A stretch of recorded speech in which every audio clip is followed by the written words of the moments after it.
ሰላም ዛሬ ደግሞ አንድ በጣም ጠቃሚ የሆነ አሪፍ ቪዲዮ ይዤላችሁ መጥቻለሁ። አንድ እንስማውና ተመልሰን እንገናኛለን። እግዚአብሔር እያንዳንዱ ሰው ሲፈጥር ለአንድ ዓላማና ለአንድ ተልእኮ ነው። ይህንን ዓላማ የመፈጸምና ያለ መፈጸም ጉዳይ የራሱ ዕጣ ፈንታ ነው። የሰው ልጅ በህይወት ዘመናችን ትልቁ ነገር ላሰምርላችሁ የምፈልገው አእምሯችሁን ቀይሩት። አእምሯችሁ መጥፎ ነገር አያስብ። ስለ ውድቀት አታስቡ። ውድቀቴን ባስብ ኖሮ ለማኝ ሆን ነበር። እኔ ልንገራችሁ፣ እኔ ግን በፍጹም አእምሮዬ ላይ አሉታዊ አስተሳሰብ አላስብ። ስትወድቁ እንደምትነሱ እያመናችሁ የተፈጠራችሁት ለራሳችሁ እንድትኖሩ አይደለም፣ ለሌሎች እንድትኖሩ ነው። ሰው የተፈጠረበትን ብቻ እንዲኖር ነው የተፈቀደው። የተፈጠራችሁበትን ድምጻችሁን ውስጣችሁን የሚለውን ነገር አዳምጡ። ስለዚህ አይሆንም የሚባል ነገር የለም። ሁሉም ነገር እኮ ጎበዝ ሆኖ ነው የተፈጠርነው። ታምናላችሁ? ሁሉም እጃችን ላይ አልቋል። አንድ ጃፓናዊ ጓደኛ ልጅ እምነት ያለው ሰው የሩቁን ቅርብ ማድረግ ይችላል። ብዙዎቻችን አናምንም። የምትጀግኑና ራሳችሁን አዳምጡ። ውስጣችንን በደንብ ማዳመጥ አለብን። አሉታዊ አስተሳሰብ አታስቡ። ወይኔ ደረጃው ይከብዳል ያልኩበት ጊዜ የለም። እኔ በህይወቴ አንድ ነገር ለማሸነፍ ይሄን ጊዜ እኮ በዘመድ ገብቶበታል እንዳለ ክፍት የሥራ ቦታ ማስታወቂያም ሲወጣ ወይ አንድ ነገር ለመሞከር እሱ እኮ እንደዚህ ነው እሷ እንደዚህ ነች እንላለን አይደል? አይጠቅማችሁ። ለእናንተ የሚጠቅማችሁ ነገን ማሰብ ብቻ። ብርሃንን ናፍቁ እስኪ። ብርሃን የሚናፍቅ ትውልድ ያስፈልገናል። የእውነት እምነት ያለው ሰው ብርሃን። ጨለምተኛ ብትሆኑ የትም አትደርሱ። እኔ ጨለምተኛ በሆን ኖር ለማኝ ነበር መሆኑ። አመስገን ልማድ አድርጉት። እሺ፣ ስታመሰግኑ ሁሌም ይጨምርላችኋል። በህይወታችሁ በምንም አይነት ተአምር የራሳችሁን ቪዥን ኑሩ። እሺ፣ ራእያችሁን ኑሩበት እባካችሁ። ገንዘብ የለኝም ብላችሁ ምክንያት እንዳትደረድሩ። ጊዜ ይፈጃል እንጂ ሰው ትሆናላችሁ። የእውነቴን ነው ማለት ጊዜ ይፈጃል። እዚህ ሀገር ላይ ገንዘብ ያለው ብቻ ይመስለዋል በቃ ሁሉ ነገር ማድረግ የሚቻል አይደለም። ዓለምን እየቀየረ ያለው ከአንገት በላይ ያለው ጭንቅላታችን ሁሌ ያሰሩት ሰው ከአንገት በላይ እንጂ ከአንገት በታይ ሰው የለም። እጅ እግር ባቡር ነው። ይሄንን ማሰብ አለበት። ሰው እንደሰማችሁት ይህ ሰው ሲናገር በጣም ዲፕ የሆነ ንግግሮችን እየተናገረ የነበረው አንደኛ የተናገረው በጣም ዛሬ ከእናንተ ጋር ሼር ማድረግ የፈለግኩት ነገር ምንድን ነው? የተፈጠራችሁት ለራሳችሁ አይደለም ለሌላው እንድትኖሩ ነው ያለበት ነገር ነው። እና ብዙ ጊዜ ሰዎች ለምን ወደኋላ እንቀራለን፣ ለምን በአንዳንድ ነገሮች ተይዘን እንቀራለን የሚለውን ወይ ደግሞ ለሞቲቬትድ አንሆንም ብለን ስናስብ ስንጎዳም ጥሩ ነገርም ሲሆን በህይወታችን ውስጥ እኛ ብቻ አፌክት የሚያደርገን ይመስለናል። ሌሎች ሰዎች፣ ቤተሰቦቻችን፣ አጠገባችን፣ ዙሪያችን ያሉ ሰዎችን አፌክት እንደሚያደርግ እንዘነጋዋለን። እና ሌላው ሰው እንደምትኖር ስታስቡ ሰምታችሁ ከሆነ እኔ ለልጄ ነው የምኖረው፣ እኔ ለእናቴ ነው ለአባቴ ነው ሲሉ ወይም ደግሞ የሆነ የሚኖሩለት ነገር ፐርፐስ ሲኖራችሁ ሰዎች ሰምታችሁ ሊሆን ይችላል። እና አንዳንድ ጊዜ ጥሩ ነው ብዬ አስባለሁ። ሰው ለራሱ ብቻ የሚኖር ሲሆን ያን ያህል ሞቲቬት ሊያን በቃ ብጎዳም እኔ ነኝ፣ ጥሩ ነገር ባገኝም እኔ ነኝ፣ ያው ቢቀርብኝ ነው ብለን እናስባለን። እና አንዳንድ ጊዜ ቆም ብለን ማሰብ ያለብን ነገር ምንኖረው ለራሳችን ብቻ ሳይሆን ለሌሎችም እንደሆነ መርሳት የለብንም። እና ያ ሞቲቬት ሊያደርገን ይገባል። በጣም ነው ደስ ያለኝ ይህን ፖይንት ሲያነሳ።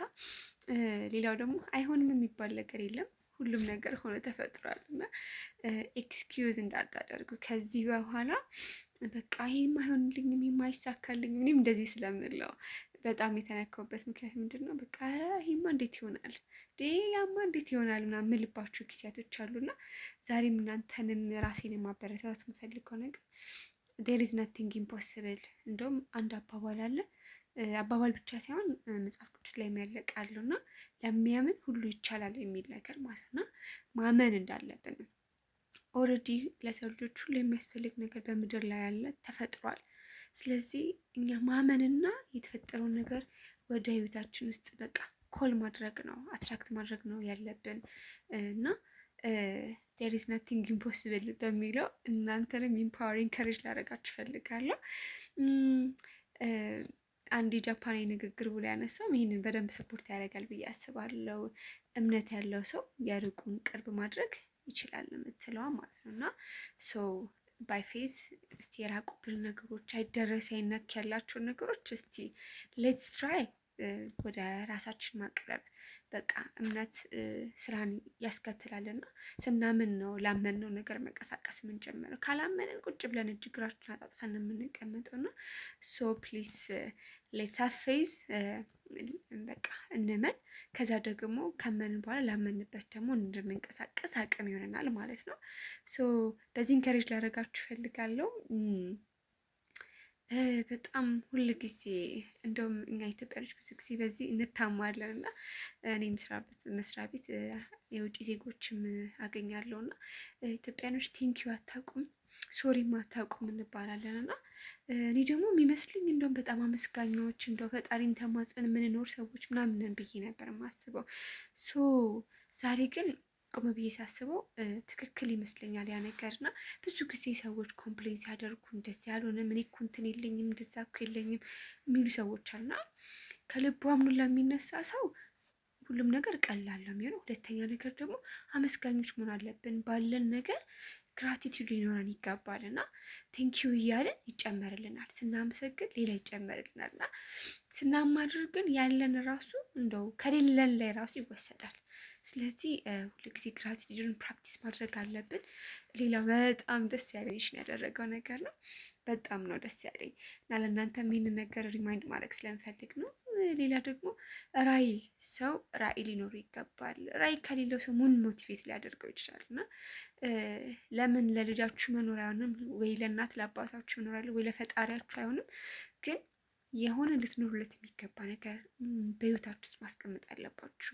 ፋይናንሻል ስቴቢሊቲም ከሆነ ብዙ ጊዜ አሁን ሪሰንትሊ ሰዎች እያወሩት ያለው ነገር ስለ ፋይናንሻል ስቴቢሊቲ ነው ወይ ፍሪደም ምናምን። ሶ ኤኒቲንግ ይሁን ግን የሆነ ግብ አስቀምጡለት። ህይወታችሁ የምትኖሩለትን ነገር ግብ አስቀምጡለት። ከዛ በኋላ ሰክሰሳችሁን ሜዥር ማድረግ ትችላላችሁ። አይ ዛሬ እዚህ ጋር ደርሻለሁ፣ አይ ዛሬ እዛ ጋር ደርሻለሁ የሚለውን ነገር ማየት ትችላላችሁ። እና ቪዥን ኢዝ ቬሪ ኢምፖርታንት። አሁንም ደግሜ የሚጠቅሰው ነገር አለኝና ራዕይ የሌለው ህዝብ መረን ይወጣል የሚል ቃል አለ መጽሐፍ ቅዱስ ላይ እና መረን ይወጣል ማለት እንደውም አንድ ምሳሌ ልስጣችሁ። በቃ የት እንደሚሄድ የማያውቅ ሰው ሁሉም መንገድ ያደርሰዋል ሲባል ሰምታችሁም ሊሆን ይችላል። እና እኔ መርካቶ ሊሄድ፣ ፒያሳ ሊሄድ ወይ ቦሌ ሊሄድ እማላ ከሆነ ያገኘሁት መኪና ውስጥ መግባት እችላለሁ። ምንም ችግር የለውም። ያገኘሁት መንገድ ይወስደኛል። ምክንያቱም መድረሻው አይታወቅም። እና ቪዥን ሲኖራችሁ፣ ራዕይ ሲኖራችሁ ግን የትኛው መንገድ እንደሚጠቅማችሁ የትኛው ጊዜያችሁንም ትቆጥባላችሁ። ዝም ብላችሁ ስትዞሩ ዝም ብላችሁ ጊዜያችሁ ተባክኑ አትኖሩም ማለት ነው። እና ፕሊስ ሌትስ ሃቭ ቪዥን ኢን ላይፍ ኖ ማተር ዋት። ሲምፕል የሚባል ቪዥን የለም። ጀስት ዱ ኢት፣ ጀስት ሃቭ ቪዥን። እነዚህ ነገሮች ራሳችሁን አዳምጡ ይል ነበር ደጋግሞ። ራሳችንን አዳምጥ፣ ውስጣችንን እናዳምጥ። ፍላጎቶቻችን በቃ ውስጣችን የተቀመጠ ኢንስቶል የተደረገ ነገር ምንድን ነው የሚለውን ነገር እንወቀው። እኔ በጣም ነው በዚህ ኢንስፓየርድ የሆንኩትኝ እና ጀስት ብሬክ ዳውን አድርጌ ያቀረብኩ ስለምንድን ነው በደንብ ነው ያዳመጥኩት ያለውን ነገር እና በስተመጨረሻ ማለት ፈልገው ጊዜ ይፈጃል እንጂ ሰው መሆናችን አይቀርም። ሰው ደግሞ ከአንገት በላይ እንጂ ከአንገት በታች ሰው ሜጀር አይደረግም። ባቡር ነው እግር ባቡር ነው ብሏል። እና ይሄ የለኝም ያ የለኝም ሳይሆን እግዚአብሔር ጤነኛ አይምሮና ጤና እስከሰጠን ድረስ እድሜ እስከሰጠን ድረስ ትንፋስ እስከሰጠን ድረስ ሌትስ ወርክ ኦን ኢት፣ እንስራበት። ራዕይ ይኑረን። ሰው መሆናችን አይቀርም። ቴንኪዩ ለዛሬ ያቀረብኩላችሁ ነገር ይሄ ነው። አይ ሆፕ ዩ ላቭ ኢት። እንግዲህ ኮሜንት፣ ሀሳቦች፣ አስተያየቶች ካላችሁ ደግሞ ከታች ጻፉልኝ። እንገናኛለን በሚቀጥለው ቪዲዮ።